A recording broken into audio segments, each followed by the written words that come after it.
respect and lack of ability to have a civil discourse and conversation, I'm going to have to be a no on this as well. Thank you.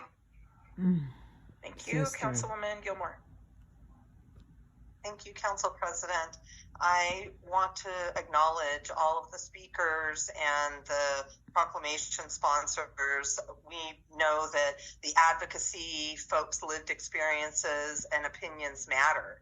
And it's clear that we value that by the time that we as a council have spent talking about this proclamation, hearing from members of our community, both Palestinian and Israeli, about this conflict and about what's happening. And we know that people are divided, scared, angry, heartbroken, and horrified by the violence in both Gaza and Israel. And Denver City Council, we do not have oversight over the federal government.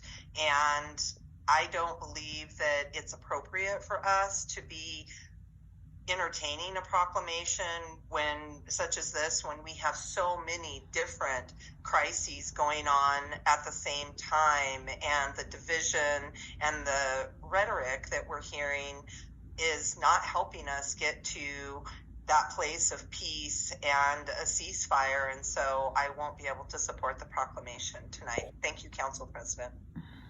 Thank you very much. I'll offer my comments to round us out before we vote.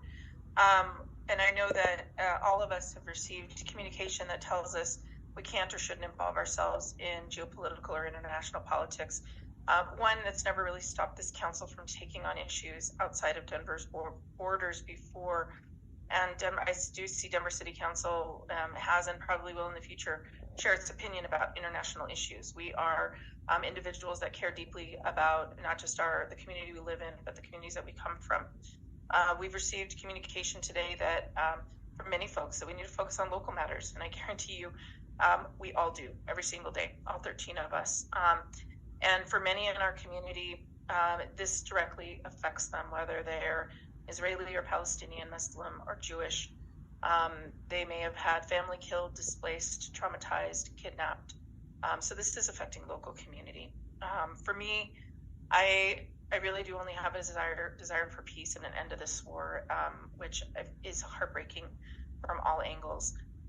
Should there be a call for ceasefire, it should be for both Hamas and Israel. And I believe this pared down proclamation says that. I know that this council condemns violence against all populations, and we cannot be dismissive of anyone's pain. And I cringe at the comments that diminish it, whether it be somebody for or against this proclamation or any other that we do in the future.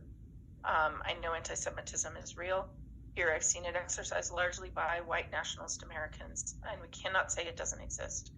We also cannot say that hate against Muslims and immigrants and so many other communities also exists, and in fact is at new heights. So with that, I will ask our secretary for roll call on proclamation 24-0006. And reminder, folks, this is a proclamation, not a resolution.